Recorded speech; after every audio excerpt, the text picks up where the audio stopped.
राम जय राम जय जय राम। श्री राम जय राम जय जय राम। श्री राम जय राम जय जय राम।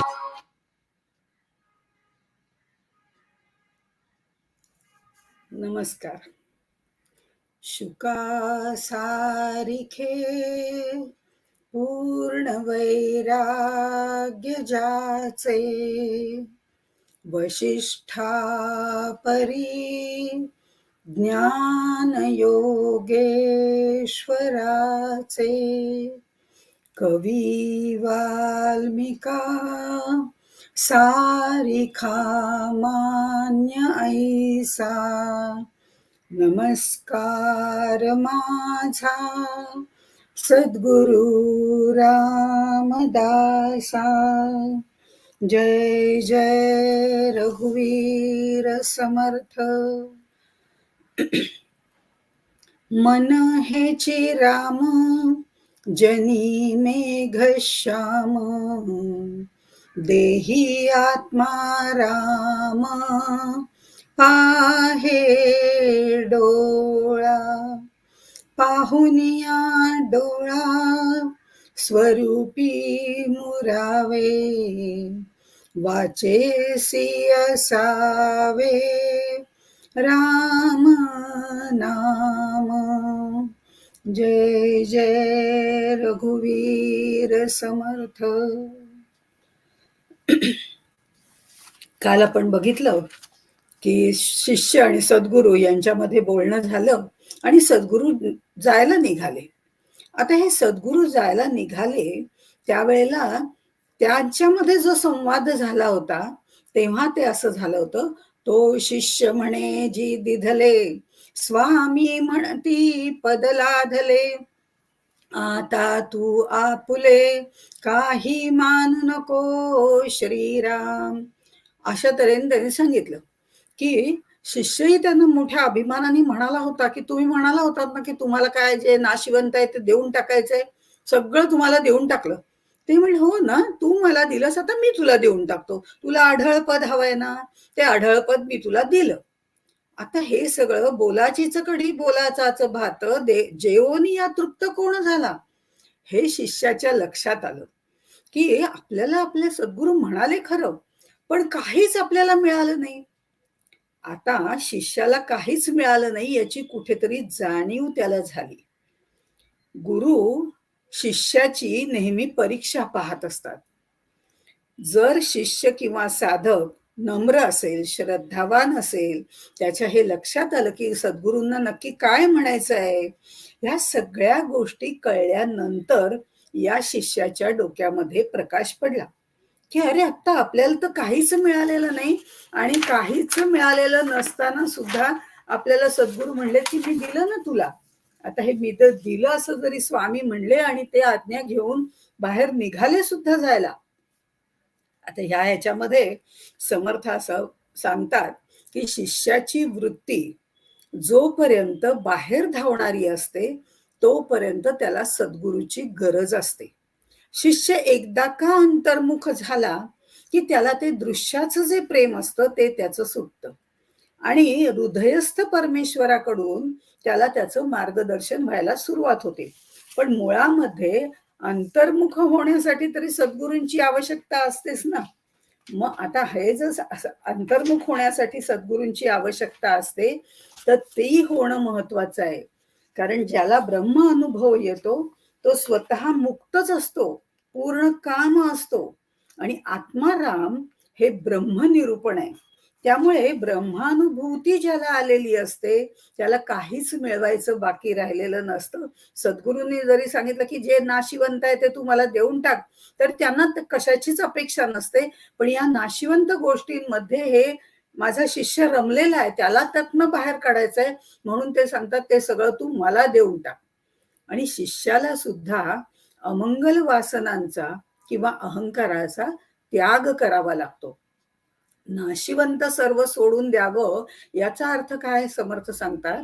ते दासबोधामध्ये असं म्हणतात, अंतरापासुनी वैराग्य तेची जाणीजे परमभाग्य, वैराग्या परते भाग्य आणिक नाही श्रीराम. आता मात्र शिष्याला जरा प्रश्न पडला, की हे सगळं म्हणतायत की जे नाशिवंत आहे त्याचा त्याग कर, सद्गुरू जायला निघालेत, काही आपल्याला लाभ झालेला नाही, मग आता काय करायचं. हे झाल्यानंतर मग आत्माराम या निरूपणामध्ये माया हे प्रकरण दुसरं चालू होतं आणि ते 42 ओव्यांचं असं हे प्रकरण आहे. आता सद्गुरू जाऊ नयेत असं तर शिष्याला वाटतंय. तो दारापर्यंत त्यांना सोडवायला आलाय, नंतर त्याच्या डोक्यामध्ये हा प्रकाश पडलाय, असं आपण वर्णन करू शकतो त्याचं.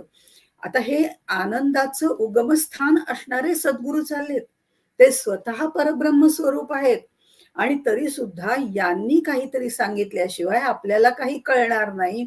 हे जेव्हा त्याला कळतं तेव्हा त्या सच्चिदानंद परब्रह्म स्वरूप असे जे सद्गुरू आहेत त्यांना तो वंदन करायला लागतो आणि तो म्हणतो की तुम्ही म्हणालात खरं की तुम्ही मला दिलं, मी तुम्हाला म्हटलं, मी तुम्हाला दिलं, पण प्रत्यक्षात काहीच घडलं नाही हो. मग हे जे काही आहे ते जर घडायचं असेल तर मला तुमच्यापासून काहीतरी ज्ञान व्हायला पाहिजे, ज्ञान मिळालं पाहिजे. आणि म्हणून हे त्याच्या लक्षात आल्यावर तो त्यांना परब्रह्म स्वरूप, बोध स्वरूप, सच्चिदानंद, परमपुरुष अशी अनेक विशेषण लावतो. सद्गुरू विशेषणांना कधीच भूलत नाही. ते खरं म्हणजे आपल्या कृतीला आणि आपल्या भक्ती भावाला महत्व देत असतात. आता हे सगळं माहिती असलं तरी थांबवून ठेवण्यासाठी त्यांच्याशी आपण काहीतरी संवाद साधला पाहिजे, म्हणून पहिल्यांदा सद्गुरूचं स्तवन त्यांनी केलेलं आहे. आणि हे सद्गुरूंचं स्तवन ज्या वेळेला केलं जातं त्यावेळेला त्यांनी मग नंतर त्याला थांबवलेलं आहे की बास बास, आता तू माझी खूप स्तुती करायला लागलायस, ते काही करू नको. आता तुला काय प्रश्न आहेत ते खरं म्हणजे विचार.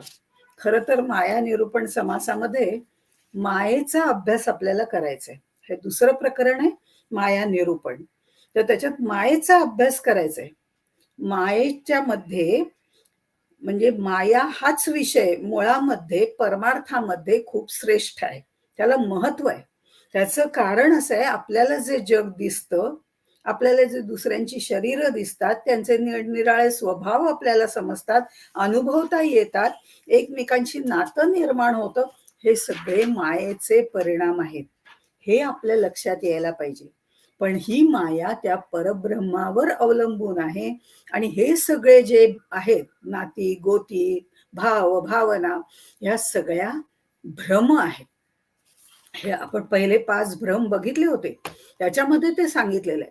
आपलं पंचभौतिक शरीर आहे, आपले अवयव आहेत, आपले मनबुद्धी चित्त अहंकार, हे घटक सुद्धा माईकच आहेत आणि त्यावर आधारित असलेली आपली इंटरॅक्शन, चांगली वाईट दोन्ही, ही सुद्धा माईकच आहे.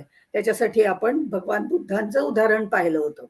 आता हे सगळं आपल्याला जर कळलं तर चांगलं असतं, अन्यथा माईक भावभावनांमध्ये आम्ही पचटकन क्षुब्ध होऊन जातो, आम्हाला क्रोध येतो, लोभ येतो, आसक्ती येते आणि आम्ही त्याच्यामध्ये अडकून पडतो. आता हे सगळं त्याच्यासाठी समजावून घेणं महत्वाचं आहे आणि म्हणून पारमार्थिक जीवनात त्याचा आपल्याला कसा उपयोग करता येईल हेही महत्वाचं आहे.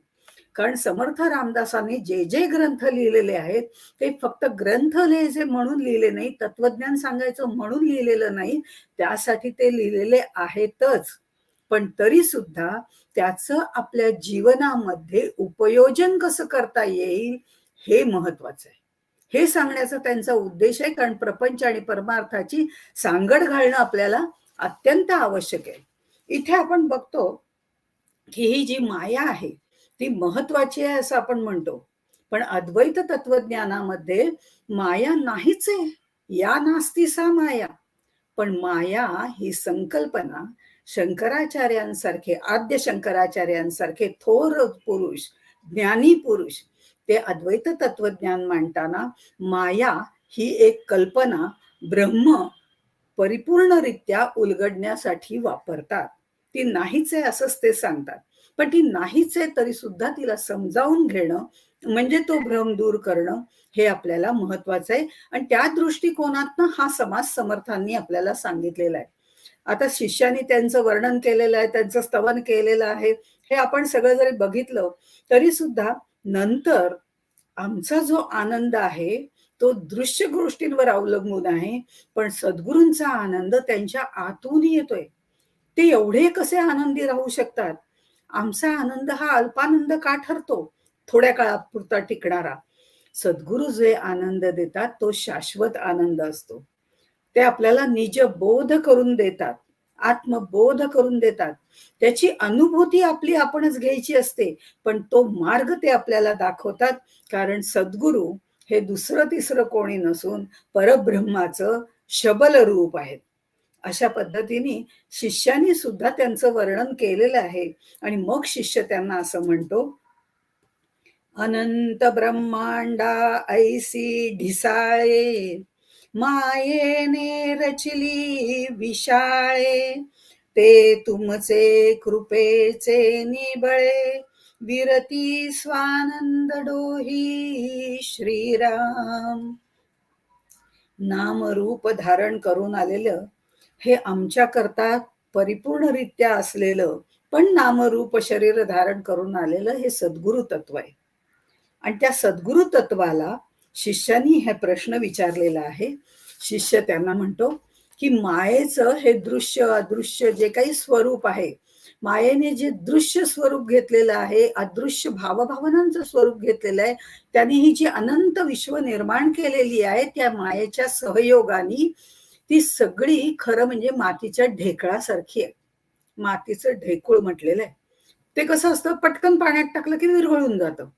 तसंच इथे शिष्य म्हणतोय हा सगळा जो मायेचा पसार आहे, हा जरी प्रचंड असला तरी तो पूर्णपणे ढिसूळ किंवा ठिसूळ असा आहे. कारण ही सगळी जी ब्रह्मांड आहे ती परमात्म स्वरूप, परब्रह्म स्वरूप सद्गुरूच्या आत्मानंदामध्ये विरघळून जातात, नष्ट होतात. उरतो तो फक्त आनंद उरत असतो. आता हे सर्व सद्गुरूंचं सामर्थ्य आहे की ज्यांच्या कृपेमुळे, त्यांचं ज्ञान झाल्यामुळे, त्यांनी ज्ञानबोध केल्यामुळे सर्व दृश्य विश्वाचा आणि मायेचा ऱ्हास होतो. मायेचा ऱ्हास होतो म्हणजे हा दृश्य पसारा जो आहे तो नष्ट होत नाही बरं का, तो तसाच असतो. म्हणजे ही आजूबाजूची माणसं, एखाद्याला ब्रह्मज्ञान झालं पण म्हणून त्याच्या आजूबाजूचं जग बदलत नाही. त्या जगातली माणसं, त्या माणसांचे स्वभाव, त्यांचे सगळ्या भावभावना, पक्षी, वृक्ष, संत, दुर्जन, सज्जन, हे सगळे जे आहेत हा दृश्य पसारा नष्ट होत नाही. तो जसा असतो तसाच असतो. पण ज्याला आत्मज्ञान होतं त्याला म्हणजे त्यातला जो मिथ्यापणा आहे तो त्याला जाणवायला लागतो. आणि सगळीकडे ही भगवंतानीच घेतलेली विविध रूप आहेत हे चैतन्य त्याच्या नजरेमध्ये येतं आणि तो आत्मानंदाच्या डोहात विहार करायला लागतो. कारण त्याला असं वाटतं, अरे वा, भगवंत किती वेगवेगळ्या प्रकारची रूप घेतोय आणि मला नाविन्यपूर्ण रूप दाखवतोय. हे जे आहे ना, यासाठी या मायेला परिपूर्णरित्या जाणायचं असेल तर सद्गुरूंना शरण जाणं अत्यंत महत्वाचं आहे. हे मला समजलंय, कारण ही माया अगदी ठिसूळ आहे. मी तुम्हाला शरण आलोय. शरणागत झाल्याची आपण उपेक्षा करत नाहीये. माझ्या सद्गुरूंनी जे जे मागितलं ते ते द्यायला मी तयार आहे. आता इथे बघा, पुन्हा तो ह्याचाच उच्चार करतोय की मी सगळं द्यायला तयार आहे, पण तुम्ही मला ज्ञान द्या. गजानन महाराजांच्या पोथीमध्ये जर आपण बघितलं, गजानन विजय या पोथीमध्ये जर आपण बघितलं तर यावेळेला आपल्याला लक्ष्मण घुडे नावाच्या महाराजांचा एक शिष्य आहे, त्याची कथा आठवते. पण ह्या एक ठिकाणी इथे हा शिष्य काय म्हणतोय, मी तुम्हाला काय पाहिजे ते द्यायला तयार आहे, हे त्याचं वाक्य आहे. आणि इथे लक्ष्मण घुड्यांचं पण असंच झालेलं असतं. तो महाराजांना दक्षिणा देतो, तो म्हणतात, महाराज म्हणतात एवढीच? तेव्हा तो म्हणतो, नाही नाही, अहो काय, हे तिजोरी वगैरे सगळं तुमचंच आहे, तुम्हाला काय पाहिजे ते घेऊन जा. पण बसतो कुठे? तिजोरी ज्या ठिकाणी ठेवलेली आहे त्याच्या उंबरठ्यावर तो बसतो. म्हणजे घ्या घ्या म्हटलं तरी ते सगळं वरवरचं असतं. ताटामध्ये दक्षिणांशिवाय सद्गुरू मागतायत. मग आता सद्गुरूची तिजोरीची चावी घेतली तर काय करा? म्हणून उमऱ्यावर जाऊन बसतो आणि सगळं घ्या हा आविर्भाव मनात आणत असला तरी तो मनापासून नसतो. वरवरचं बोलणं आणि मनापासून बोलणं यात जमीन आसमानाचा फरक असतो. मागच्या त्याग निरूपण समासामध्ये ह्या शिष्याची काहीशी अशीच अवस्था होती की तुम्हाला काय पाहिजे ते मी देतो. हे सगळं जे आहे हे शाब्दिक ज्ञान प्राप्त झाल्यानंतरच होणारे ही सगळी प्रतिक्रिया आहे. त्यामुळे शिष्याची ही अवस्था आहे. त्याचं ज्ञान जे होतं ते आतापर्यंत शाब्दिक पातळीवर होतं, पण ते अनुभवाचं नव्हतं. त्यामुळे तो ते मनापासून बोलत नव्हता. मी तुम्हाला देतो ही मीची भावना सुद्धा त्याच्यामध्ये होती. पण आता त्याच्यात थोडासा बदल असं दिसून येतो की मग मी हे सगळं देण्यासाठी काय बरं करायला हवं. याच्यासाठी तो म्हणतो, नाशिवंत काय म्या टाकावे, ते मज स्वामीने सांगावे, मज दातारे करावे, आपणा ऐसे श्रीराम. तुम्ही मला नाशिवंत टाकायला सांगतायत, आता मला नक्की सांगा की नाशिवंत म्हणजे काय. खरं तर आपण ते मागच्या वेळेस थोडक्यात बघितलं होतं, पण इथे सद्गुरूंनी मला आता आपल्यासारखं करावं, म्हणजे मलाही पूर्ण ज्ञान द्यावं. हे जसं आहे, कारण सद्गुरू हा दातारा आहे. सद्गुरू आणि शिष्य एकरूप व्हावे अशी शिष्य त्यांच्याशी इच्छा प्रगट करतो आणि सद्गुरूलाही तेच हवं असतं. पण हे सगळं लक्षात आल्यानंतर सद्गुरू त्याला म्हणतात, आता बास, इकडच्या तिकडच्या सगळ्या गोष्टी गप्पा सगळ्या बास झाल्या, आता जरा सावध होऊन लक्ष दे. सावध होऊन लक्ष दे असं जेव्हा ते म्हणतात, कारण शिष्याला आता आत्मज्ञान प्राप्त करून घ्यायचंय, सर्वस्वाचं समर्पण करायचंय. बाह्य त्याग जो असतो, बाह्य त्याग म्हणजे व्यावहारिक गोष्टींचा त्याग. या बाह्य त्यागामध्ये कृती असते, पण अध्यात्मामध्ये जे टाकणं असतं ना, तो अंतस्त्याग असतो. म्हणजे अंतस्त्यागी बहिर्भोगी हे योग वासिष्ठामध्ये सांगितलेलं आहे. मनुष्याच्या अंतरंगामध्ये मी पण आहे, विषय वासना आहे, छड्रीपू आहे, हे सगळे ठाण मांडून बसलेले आहेत. त्यामुळे सतत मला हे पाहिजे, ते नको, ते हवं, हे नको, हे त्याचं चालू असतं. पण हे नकोय म्हणजे त्याचा त्याग करणं चालू असतो, पण तो हवे नकोपणाचा त्याग नसतो. जे नकोय त्याचा त्याग असतो. पण असं करून चालत नाही. यात पूर्णपणे हवेचाही त्याग व्हायला पाहिजे. हवेचा म्हणजे हवं हवं वाटणं याचाही त्याग व्हायला पाहिजे आणि नकोपणाचाही त्याग व्हायला पाहिजे. हवे नकोपणाचा त्याग हा महत्वाचा आहे आणि तो सुद्धा मनापासून. अंतस्त्यागी बहिर्भोगी या पद्धतीने योग वैशिष्ट्यात सांगितलेलं आहे. थोडक्यात आपल्या भाषेत जर बघायचं झालं तर आपण म्हणू गुलामासारखं राहावं. थोडक्यात गुलामासारखं राहावं. कारण तू मालिक मै गुलाम असं म्हणतातच ना, तू मालिक मै गुलाम. हे नुसतं म्हणायचं नसतं, ते अंगवळणी पडलं पाहिजे, आचरणात आलं पाहिजे, तर त्या हवे नकोपणाचा त्याग होऊ शकतो. एक गोष्ट आपल्याला सांगते, आपल्या सगळ्यांच्या परिचित आहे. गुलामाच्या बाजारामधून एका धनिकानी गुलामाला विकत आणलं. त्याचं नाव होतं इसाप. त्याला घरी विकत आणलं आणि आणल्यानंतर तोही त्याच्या पाठोपाठ आला. पूर्वीच्या काळी असं घेण्याची पद्धत होती. त्यामुळे त्या गुलामाला त्याने घरी आणलं, ज्याचं नाव इसाप असं होतं. त्याला घरी आणल्यावरती धनिकासमोर तो आपला असा हात जोडून उभा राहिला. आता ह्यानंतर त्या धनिकाने विचारलं, बरं तुझं नाव काय रे? तो म्हणला, तुम्ही द्याल ते. बर, ठीक आहे. मग तू काय जेवणार आहेस? तुम्ही द्याल ते. नाव काय? तुम्ही ठेवाल ते नाव. जेवणार काय? तुम्ही द्याल ते जेवीन. बर, तू काय काम करशील? तुम्ही सांगाल ते. आता नंतर तो म्हणतो, अरे अशी काय उत्तर देतो? त्यावेळेला इसाप असं म्हणतो की तुम्ही मला विकत आणलेलं आहे. आता माझ्या जीवनावर, माझ्या शरीरावर आणि माझ्या मनावर सुद्धा तुमचाच अधिकार आहे. ही जी भावना आहे ना, ती गुलाम होण्याची भावना आहे, जी सद्गुरूप्रती असावी लागते. तसं मी पण स्वतःच्या वासना, इच्छा, मी माझे ह्या सर्वांचा त्याग करून भगवंताच्या आज्ञेने राहणं, त्याच्या इच्छेने राहणं म्हणजे स्वसमर्पण आहे. मना वासना वासुदेवी वसोदे असं समर्थ म्हणतात. तसंच देवाच्या इच्छेने वर्तावे, देव करील ते मानावे, मग सहजची स्वभावे कृपाळू देव, असंही ते सांगतात. म्हणजे ही खरी स्वसमर्पणाची भावना आहे. आता या पद्धतीने जेव्हा कामना वासना ज्या आहेत त्या एकदम समर्पण करता येतील का हो?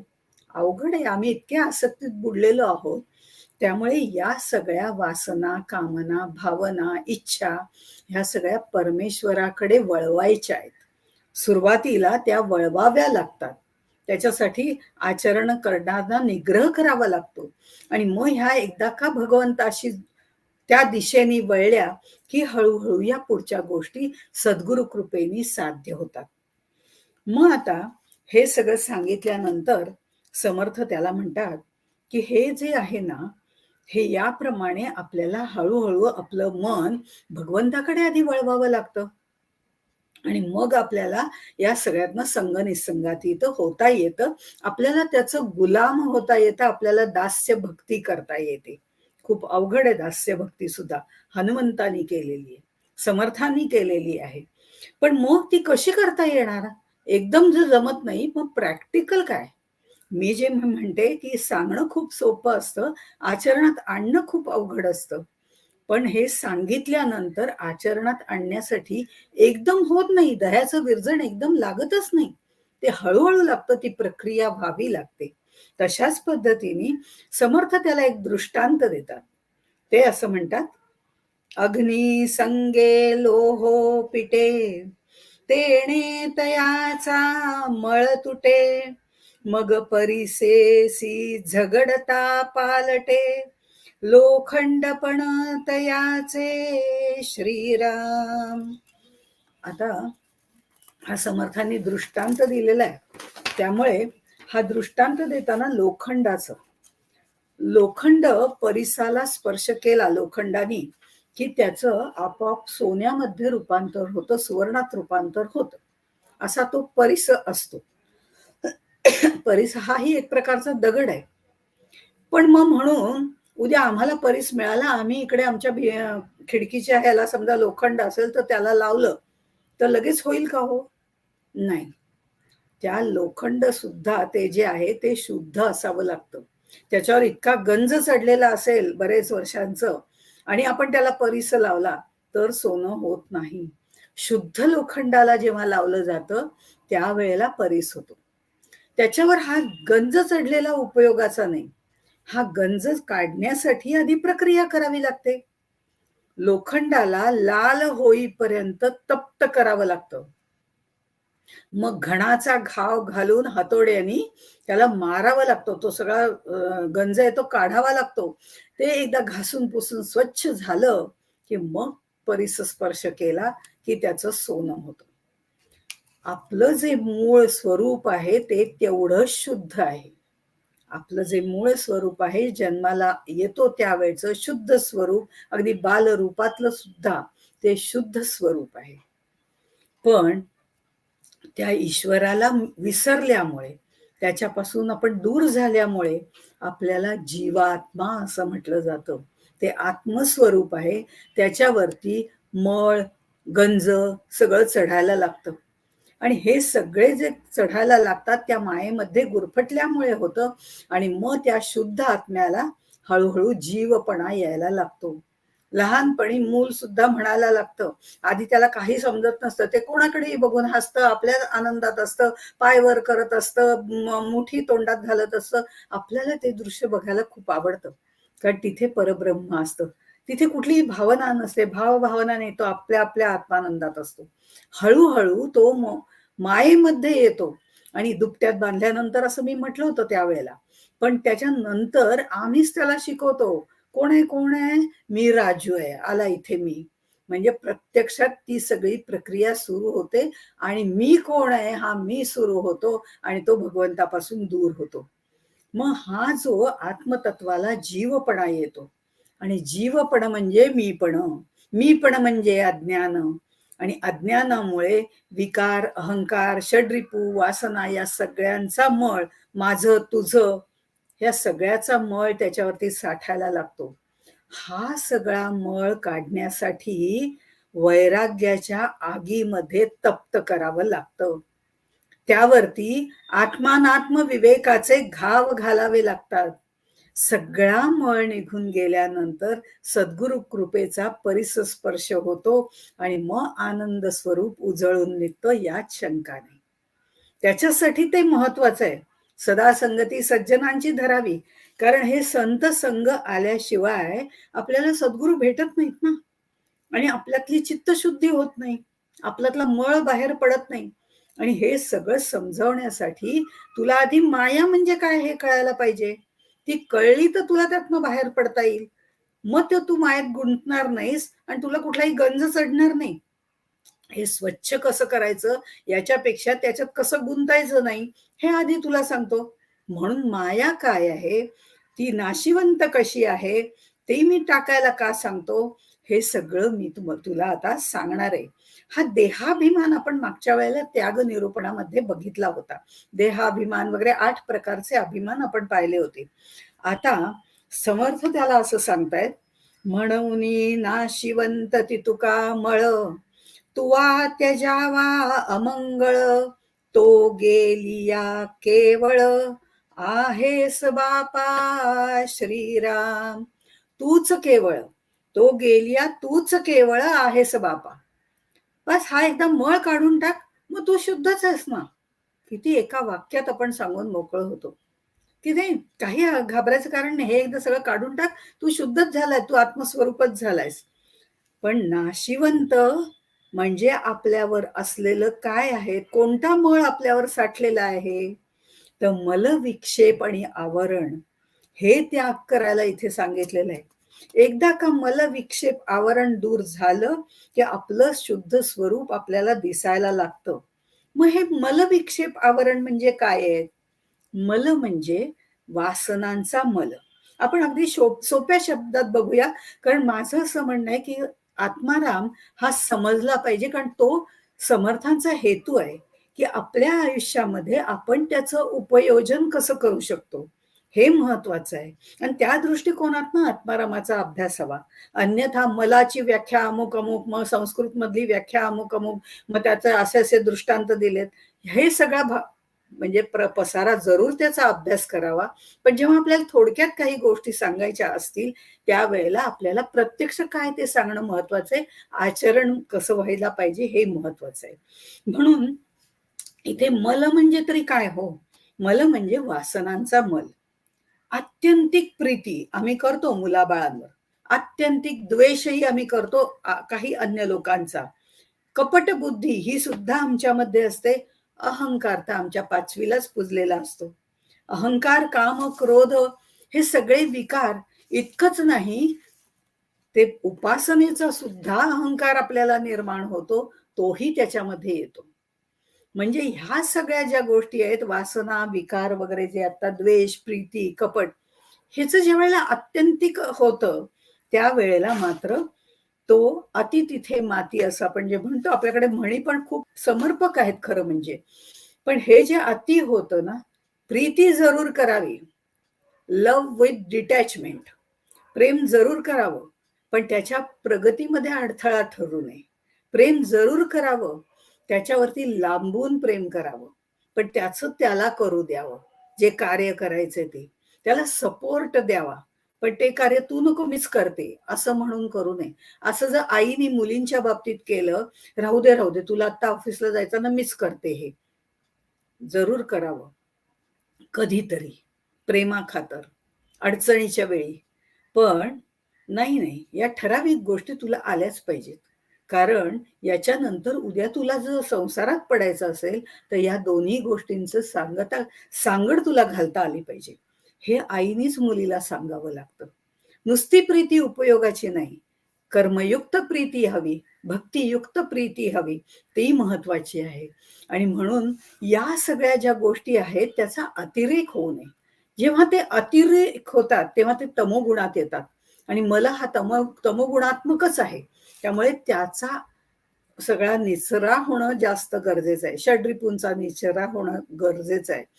पण काही वेळेला अध्यात्मामध्ये उपासनेचा आम्हाला अहंकार निर्माण होतो, तो सात्विक अहंकार आहे, हे निश्चित आहे.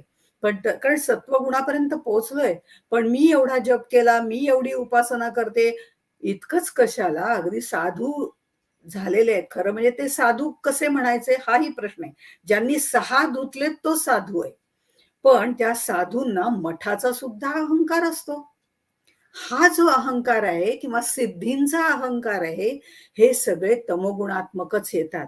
हा सगळा मल जो आहे तो अगदी साधनेतल्या लोकांनाही आवश्यक आहे, त्याचं निस्सारण करणं, आणि प्रपंचातही त्याचं आवश्यक आहे. म्हणून प्रपंच आणि परमार्थ दोन्ही याच्यात मल जो आहे तो टाकूनच द्यावा लागतो. विक्षेप जो आहे तो चित्ताचा चंचलपणा, संकल्प विकल्प, करू का नको करू, to be or not to be, अशा प्रकारे सगळं चाललेलं असतं. हे जे आहे हा मनाचा संकल्प विकल्प सतत होत राहणं. मी घेतलंय बाई करायला, पण होईल की नाही माहिती नाही, झालं म्हणजे तिथेच निम्म आपलं थांबतं काम. मी घेतलंय, माझी इच्छा आहे, ओव्हर कॉन्फिडन्स नको, पण कॉन्फिडन्स जरूर असायला हवा. हे जे आहे हे अज्ञानाचं आवरण. तिसरं जे आहे ते आवरण. आवरण म्हणजे अज्ञानाचं आवरण. विपरीत बुद्धीची धारणा म्हणजे आवरण. आपण एक उदाहरण दिलं की आपल्या लक्षात येईल. रामचरित मानस मध्ये तुलसीदासांनी हनुमंताला सीतेपर्यंत जायचंय, हनुमंताला सीतेपर्यंत जायचंय, सीता शोधनार्थ तो निघालेला आहे, सीतेपर्यंत त्याला जायचंय. पण वाटेत त्याला कितीतरी अडथळे येतात ना, त्याचं वर्णन केलेलं आहे. हनुमंत साधक आहे आणि सीता परमशक्ती आहे. आता समुद्र पार करताना हनुमंताला काही काही अडथळे आलेले आहेत. साधकाला त्याच्या साधनेमध्ये असेच अडथळे येतात. हनुमंताला सिंहिका राक्षसी भेटते. सिंहिका, आपण खूप त्याच्या गोष्टीच्या ह्याच्यात न जाता आपण मतितार्थ पाहत जाऊ. या साधकाला साधन काळात मल त्यागच करावा लागतो. जसं सिंहिकेला हनुमंतांनी ठार मारलेलं आहे. ही सिंहिका म्हणजे काय आहे? आळस आहे, जडत्व आहे, वासना आहे. या सगळ्याला ठारच करावं लागतं. म्हणजे कष्टपूर्वक, जाणीवपूर्वक या सर्व गोष्टींचा त्याग करावा लागतो. मल जो आहे त्याचा त्याग करावा लागतो. आळस आहे, नाही राहू दे, आजच्या दिवस आळस केला तर उद्यापासून नक्की, असं आम्ही म्हणतो. पण तत्क्षणी जर त्या आळसाला आळसाचा आळस केला असं समर्थ म्हणतात, आळसाचाच आळस करून टाका, म्हणजे तो आपल्या जवळ कधी फिरकणारच नाही. सदा कार्यमग्न राहा. जेवढं कार्यमग्न राहू तेवढी आपली प्रकृती चांगली राहते, उत्तम राहते. हे जसं आहे, कारण शरीर हे साधन आहे या सगळ्याचं. त्यामुळे ते जसं महत्वाचं आहे तसं आपण उद्योगात राहणं तेही तितकंच महत्वाचं. अर्थात चांगले उद्योग, सत्कर्म, या दृष्टिकोनातनं समर्थ सांगतायत. कर्मामध्ये बदल करा, चेंज केल्याने सुद्धा विश्रांती मिळते. Change in work is rest असं म्हटलं जातं. असो, वाढवावं तेवढं वाढेल. पण ही सिंहिका जी आहे ती आळस, जडत्व या सगळ्याचा एक द्योतक म्हणून त्यांनी सांगितलंय. त्यामुळे तिला ठारच केलं पाहिजे, मलाला त्यागच केला पाहिजे. ते परिश्रमपूर्वक आपण करू शकतो. नंतर त्याला सुरसा भेटली. ही सुरसा म्हणजे विक्षेप. त्या सुरसेचं असं वर्णन केलेलं आहे की जी जबडा एकदा लहान करते, एकदा मोठा करते, एकदा लहान करते, एकदा मोठा करते. संकल्प विकल्प, संकल्प विकल्प, अशा पद्धतीने ती संकल्प विकल्पासाठी द्योतक आहे. आता तिने असं सांगितलं होतं की तू या जबड्यातनं जर सुटलास, हनुमंताला तू या जबड्यातनं सुटलास तर मी तुला सोडून देईन, पण ह्याच्यात अडकला तर तू गेलास. अर्थात हनुमंतच आहे तो, युक्तिबुद्धीचा निश्चय, तो त्यातनं सुटून बाहेर पडलेला आहे. देहामध्ये किंवा या शरीराच्या दृष्टिकोनातनं बघितलं तर मनामध्ये संकल्प विकल्प वारंवार येत असतात. पण आपला जर सत्य संकल्प असेल, आपला जर सत्कर्माचा संकल्प असेल तर त्याच्यातनं विक्षेपाला दूर करणं आवश्यक आहे. हे जसं आहे त्याच्यासाठी प्रयत्न करावा लागतं. हनुमंताला एकदा लहान व्हावं लागलं, एकदा मोठं व्हावं लागतं. काही वेळेला संकल्प साध्य करण्याकरता आपल्याला दुसऱ्याला मोठेपणा देऊन आपल्याकडे कमीपणा पण घ्यावा लागतो. हेही तितकंच खरं आहे प्रॅक्टिकल दृष्टिकोनातून. पण याचा अर्थ आपला मोठेपणाही कमी करावा असं निश्चितच नाहीये. पण आपण मोठे आहोत हा अभिमान नक्की नसावा, हेही त्याच्या जोडीला. मी हे सगळी कॉम्प्लिकेशन्स आहेत ते आणताना, त्यामुळे त्याच्यावर विचारपूर्वक ह्या गोष्टी कराव्या लागतात, जी हनुमंतानी केलंय. कधी लहान व्हायचं, कधी मोठं व्हायचं हेही कळावं लागतं. आणि हे जेव्हा कळतं त्यावेळेला या संकल्प विकल्पातनं आम्ही बाहेर पडतो. हा विकल्प, संदेह, शंका हे सतत निर्माण करत असतो. आणि म्हणून मनबुद्धीच्या जोरावरती संकल्प स्थिर ठेवून विकल्प कमी कमी करत गेलं पाहिजे, तरच संकल्प सिद्धीस जातात. आणि संकल्प म्हणजे ईश्वर संकल्प, सत्य संकल्प, सत्कर्म संकल्प, निष्काम कर्मयोगाचा संकल्प. तिसरं जे आवरण आहे, आता इथे सुरसा जी आहे तिने त्याच्या बुद्धिमत्तेवरती प्रसन्न होऊन त्याला सोडून दिलेलं आहे. पुढे तिसरं आवरण आहे. हे आवरण त्यांनी जे सांगितलं ते लंकिनीचं सांगितलंय. ती लंकिनी ही तिसरी आहे ना, ती त्या दारावरती लंकेच्या उभी आहे. ती कोणाला आत सोडत नाही बरं का. भयंकर, म्हणजे बघा तिथे रावणाने सुद्धा स्त्रीला ठेवलं होतं, कारण स्त्री शक्ती ही अत्यंत दक्ष असते असं म्हटलं जातं. म्हणजे पुरुष तिच्या पाठीमागे असतातच हे आपण धरूया, कारण इथे कोणी पुरुष बरेचसे दिसत आहेत कोणी कोणी, पण त्यांना राग येईल म्हणून म्हणते. पण तसं जसं प्रत्येक पुरुषाच्या मागे स्त्री उभी असते असं म्हटलं जातं, तसं प्रत्येक स्त्रीच्या मागे पुरुष असावाच लागतो. त्या शक्तीच्या मागे परब्रह्म असावंच लागतं, तर ती शक्ती काम करू शकते ना. मग त्या दृष्टिकोनातनं जर बघितलं तर ही जी शक्ती आहे, ही लंकिनीची शक्ती जी आहे ती दक्ष, आपलं कर्तव्य करणारी अशी आहे. आणि तरी सुद्धा तिला त्यांनी म्हणजे रावणाने लंकेच्या द्वारावर पहारेकरी म्हणून ठेवलेली आहे. ही लंका जर आपण बघितलं ना तर देहनगरी आहे. रामायणात त्याचं वर्णन आहे. लंका देहनगरी आहे. जनकाची मिथिला जी आहे ती विदेह नगरी आहे आणि अयोध्या ही मोक्ष नगरी आहे. अशा तऱ्हेने ते सुंदर वर्णन केलेलं आहे. आपण इथे फक्त लंकिनीचं बघणार आहोत. तर लंकिनीला द्वाराजवळ रक्षण करण्यासाठी ठेवलंय. आता एखाद्याला रक्षण करण्यासाठी ठेवलेलं आहे आणि आपल्याला जर आत प्रवेश मिळवायचा असेल तर त्याला थोडंसं बाबापुता करावंच लागतं. तिच्या पुढे नतमस्तक होऊनच जावं लागतं. तिच्या पुढे नतमस्तक झालेलं आहे आणि ही देहनगरीमध्ये शिरायचं आहे. त्यामुळे देह हे साधन आहे हे लक्षात ठेवून त्या देहनगरीच्या द्वारापाशी जी उभी आहे तिला नतमस्तक होऊनच आत जायला पाहिजे. तिला ठार मारून चालणार नाही, कारण आपल्याला आत जायचंय. आणि त्यामुळे हे जे आवरण आहे हे देहबुद्धीचं आवरण आहे, अज्ञानाचं आवरण आहे. ते अज्ञानाचं आवरण ज्ञान प्राप्त करून बाजूला सारता येतं. पुढे ते ज्ञानाचा सुद्धा बंध तोडावा लागतो. तेव्हा ज्ञान विज्ञान दोन्ही मुराले, त्याच्यानंतर मुक्ती आहे.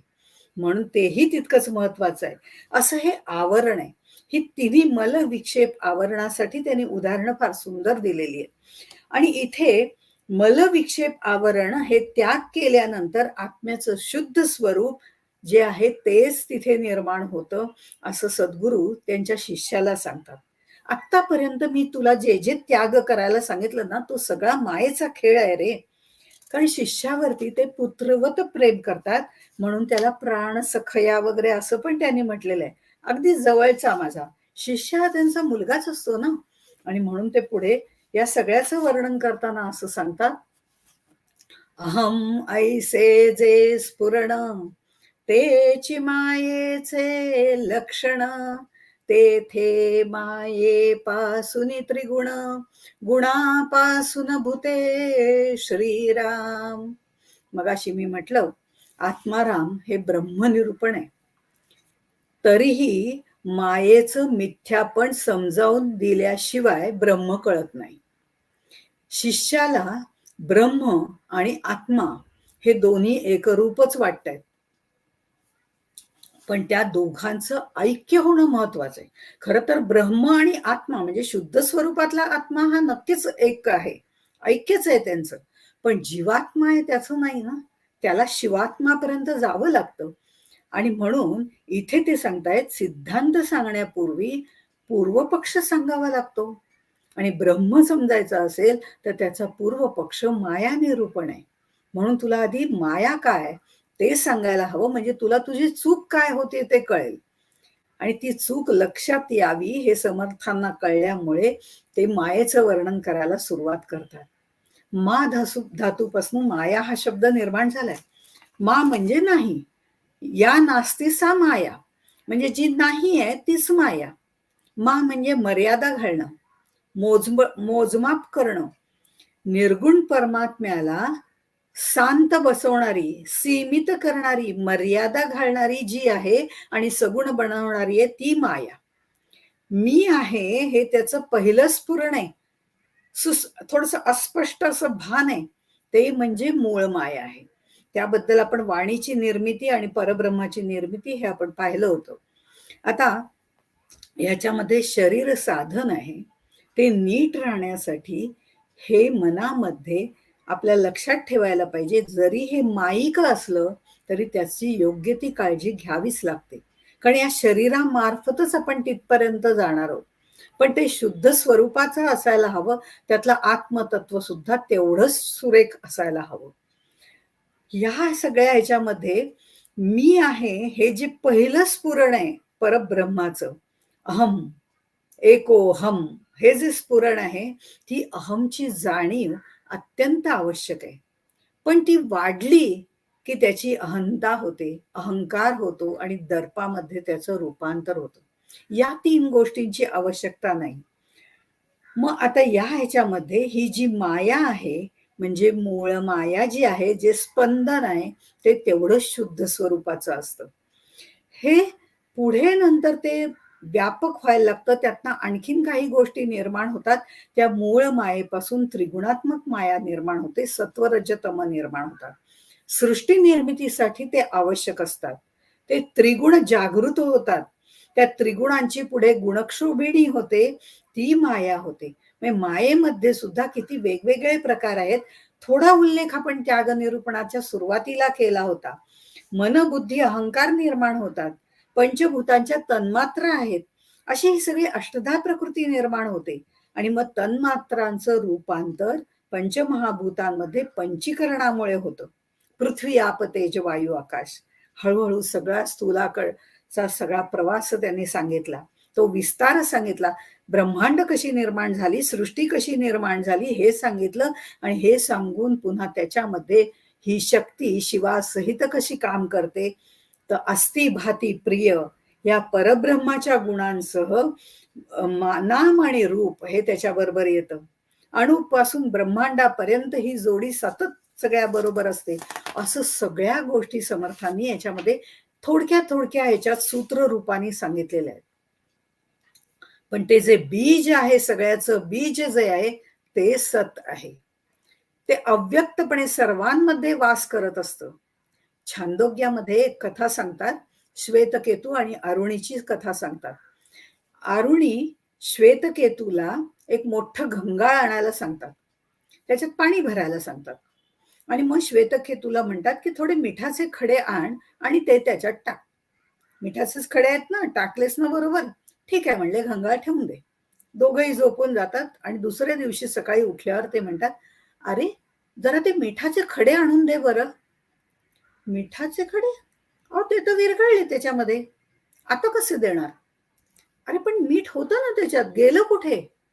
तर मीठ पाण्यातच आहे पण दिसत नाहीये. बरं मग आता असं कर की ते वरचं मीठ आहे ना, ते पाणी आहे ना, ते जरा चाखून बघ. नाही म्हणलं, खारटच लागते. मधलं तेही खारट लागतंय आणि तळातलं तेही खारटच लागतंय. कुठलंही पाणी बघितलं तरी ते खारट लागतंय, कारण अहो मीठ आहे त्याच्यामध्ये, असं तो नातू सांगतो. की श्वेतकेतू जो आहे तो आरुणींना सांगतो की अहो ह्याच्यातलं मीठ दिसत नाही, पण पाणी खारट आहे ना, त्याच्यामुळे त्याचं अस्तित्व आहे त्याच्यामध्ये, हे कळतं आपल्याला. तेव्हा ते त्याला सांगतात, हे परब्रह्म सुद्धा असंच अव्यक्त रूपाने चराचरामध्ये भरलेलं आहे. ते आपल्याला दिसत नाही, पण ते दिसत नाही याचा अर्थ ते नाहीच असं म्हणता येत नाही. कारण बीज जर आपण फोडून पाहिलं तर त्याच्यामध्ये आपल्याला वृक्ष दिसत नाही, पण म्हणून त्याच्यात वृक्ष नाहीच आहे असं आपण म्हणू शकत नाही, कारण त्या बीजापासूनच वृक्षाची निर्मिती होते.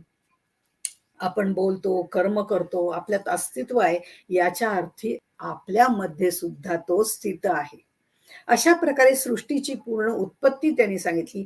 चराचरामध्ये हा परब्रह्म तत्व कसं भरून आहे, जे अव्यक्त रूपाने आहे, पण त्याच्याशिवाय हे सर्व चालूच शकत नाही.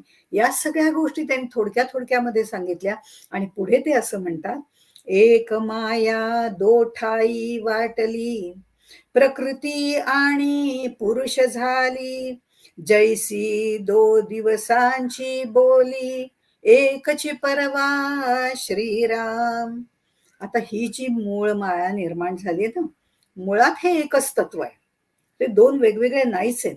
त्या एकाच नाण्याच्या दोन बाजू आहेत, एक पुरुष एक प्रकृती, आणि हे दोन रूप घेऊन ते प्रगट झालेले आहेत. या मायेतल्या सगळ्या गोष्टी द्वैतात येतात, ते आपण काल बघितलं होतं.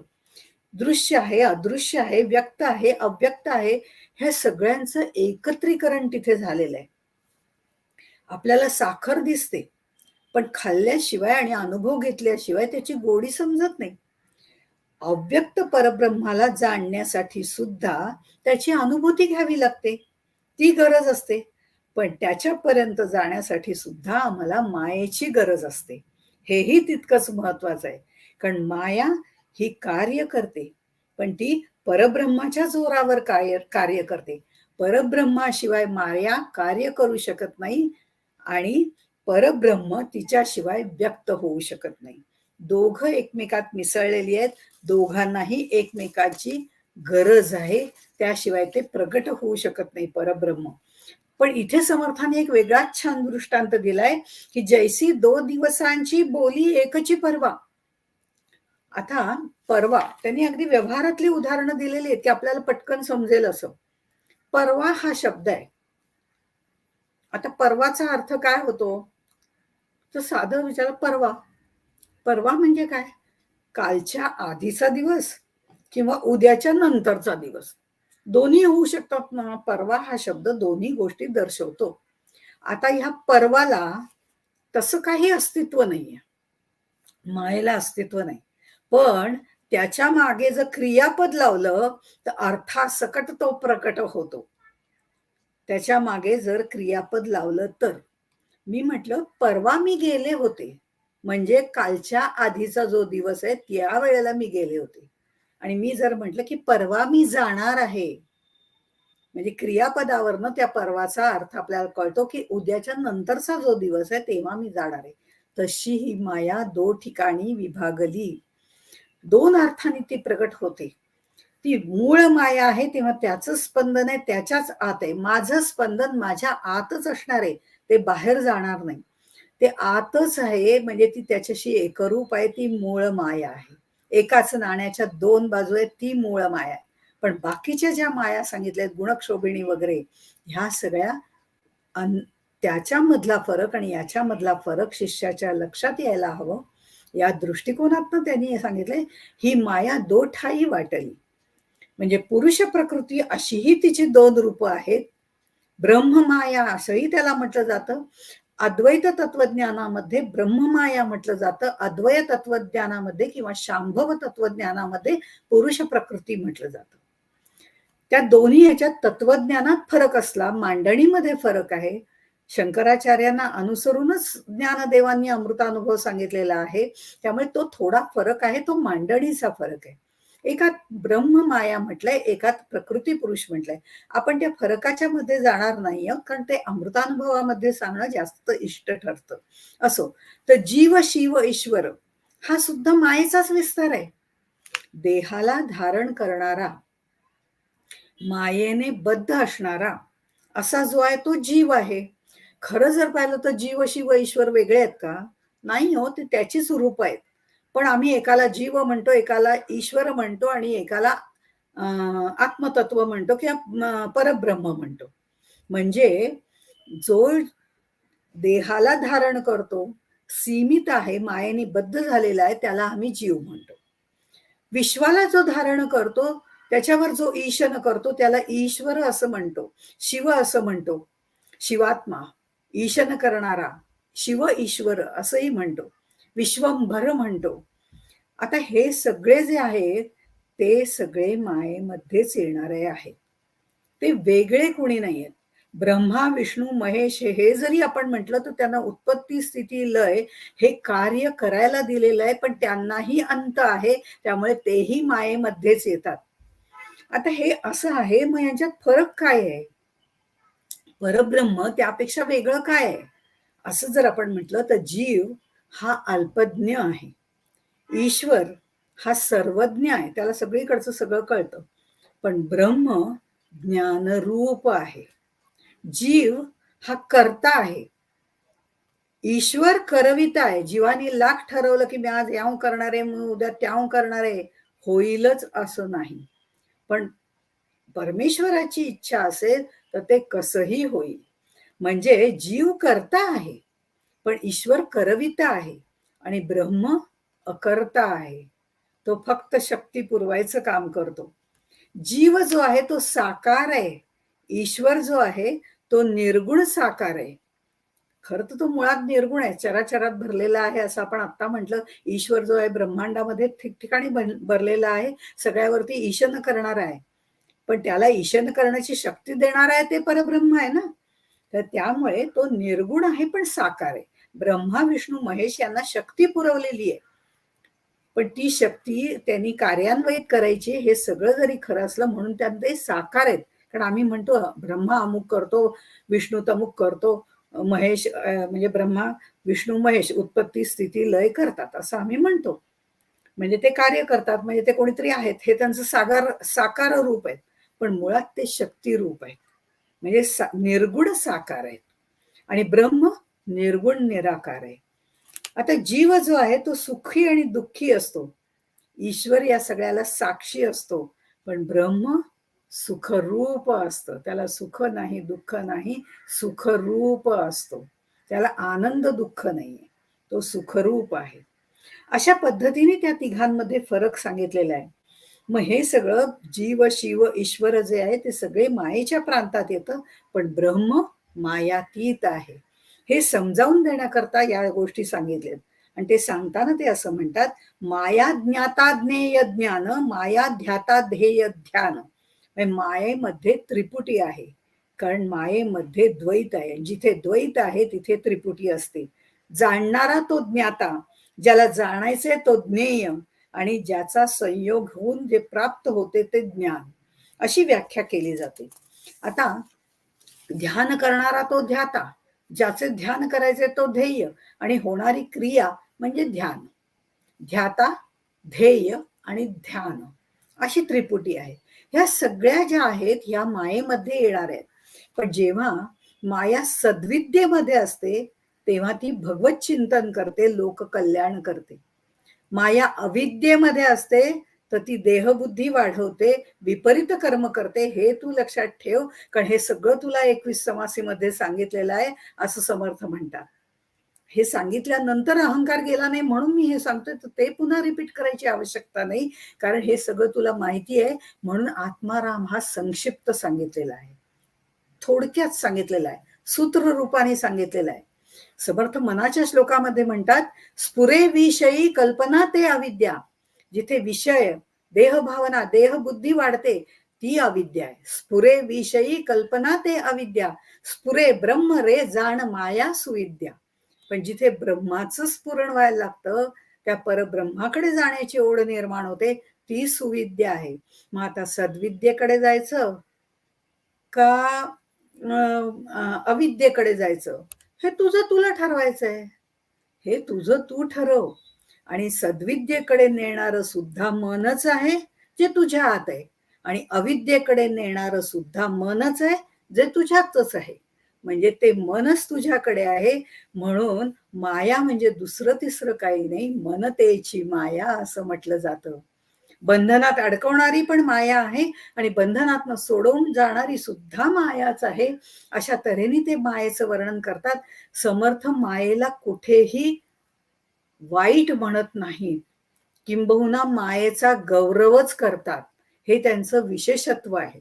आणि त्यामुळे मायाच यातनं सोडवणारी आहे आणि मायाच यातनं याला बांधणारी आहे. मन एव मनुष्याणां कारणं बंध मोक्ष योग.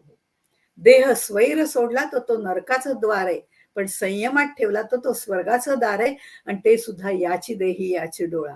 म्हणून समर्थ म्हणतात, माया मनास चाळक, माया बुद्धीस व्यापक, माया एकी अनेक, ऐसे बोलणे श्रीराम. माया म्हणजे दुसरं तिसरं काही नाही, मनतेची माया. बुवा तेथे बाया, असंही पुढे म्हटलं. आता तो विषय नाही आपला, आणि त्या सांगण्यामागचं तात्पर्य पण वेगळं आहे. पण मनतेची माया हे महत्वाचं आहे. जेथे मनात विचार सुरू होतात तिथेच मायेचा उगम आहे. ही माया जी आहे ती मनाला वेगवेगळ्या ठिकाणी आपल्याला नेत असते. तिथे कुठे जायचं हे आपल्या हातात आहे. तेव्हा माया सुरू होते की विचार तरंग सुरू होतात, आणि विचार तरंग हे चांगले आणि वाईट दोन्ही प्रकारचे असतात. सत्य आणि मिथ्या ही दोन्ही तिचीच रूप आहेत. सत्य हा ब्रह्माचा संकल्प आहे, तर मिथ्या हा मायेचा संकल्प आहे. आणि हे दोन्ही संकल्प मनच करत असते. दोन्ही कल्पना मनच करते. मन मायेच्या कक्षात येतं. चांगले विचार जे आहेत ते सत्वगुणी विचार, तर वाईट विचार हे तमोगुणी विचार असतात, आणि मिश्रित विचार हे रजोगुणी असतात. त्यामुळे विद्या अविद्या या भ्रमामध्ये माणूस पडतो आणि मूळ परब्रह्मापासून दूर जातो. आपण जर बघितलं, एखादी नृत्य करणारी नृत्यांगना आहे, खूप सुंदर नृत्य करते, उत्तम वेशभूषा तिने घातलेली आहे. नृत्य करताना तिच्या डोळ्यामधले हावभाव बघण्यासारखे आहेत. ते कोमल भाव ती प्रकट करते. मुखकमलावरती लढीवाळ हास्य सुद्धा आहे. पायांचा पदन्यास तिचा चालू आहे. पायात घुंगरू बांधलेले आहेत, त्याचा गुंजारव प्रगट होतोय, आणि ती समोरच्या बसलेल्या सर्व श्रोत्यांना आपलंसं करून टाकते. ही माया अशीच वेगवेगळ्या प्रकारांनी आपल्यामध्ये गुंतणाऱ्या सगळ्या लोकांना भुरळ पाडत असते आणि जीवाला विषयामध्ये गुंतवते. म्हणून पदन्यास ती करते, तो पदन्यास असतो. तिचं त्या पावलांवरती नृत्यांगनेचं प्रभुत्व असतं. तिला पाहिजे तसे ती पाय वळवू शकते, म्हणून ती पदन्यास करते. पण संत जे आहेत ते षडन्यास करतात. षड्रिपू, हे काम क्रोध वगैरे या सगळ्यावरती त्यांचं प्रभुत्व असतं. त्यांना ते दाबून ठेवतात नाही, ते दूर लोटतात. मग हा त्यांच्यावरती असलेलं प्रभुत्व असणारे जे षडन्यास करणारे संन्यासी आहेत, संत आहेत, ते आपल्याला वेगवेगळ्या माध्यमातून ही माया कशी आहे ते सांगतात.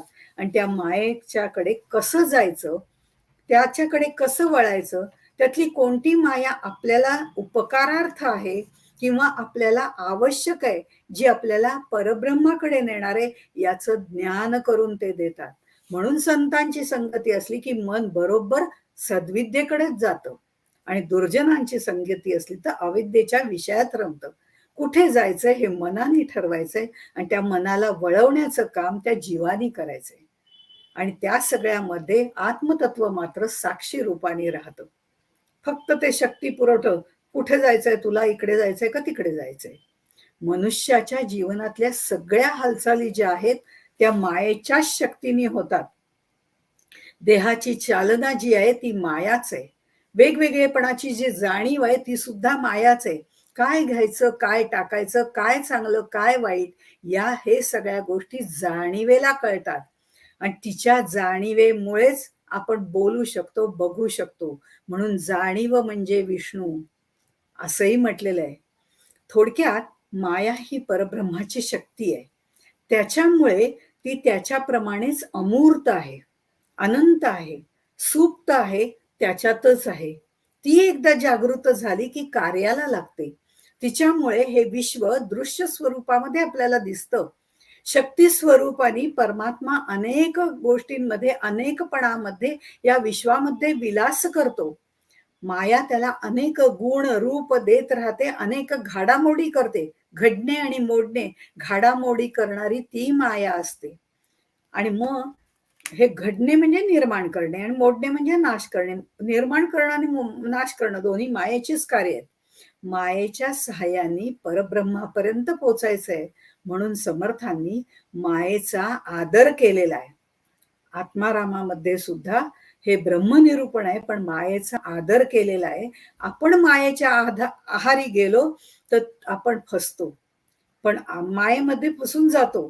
ती आपल्याला त्रासदायक आहे, पण तिचाच उपयोग करून त्या परब्रह्माकडे गेलो तर ती आपल्याला उपयुक्त आहे.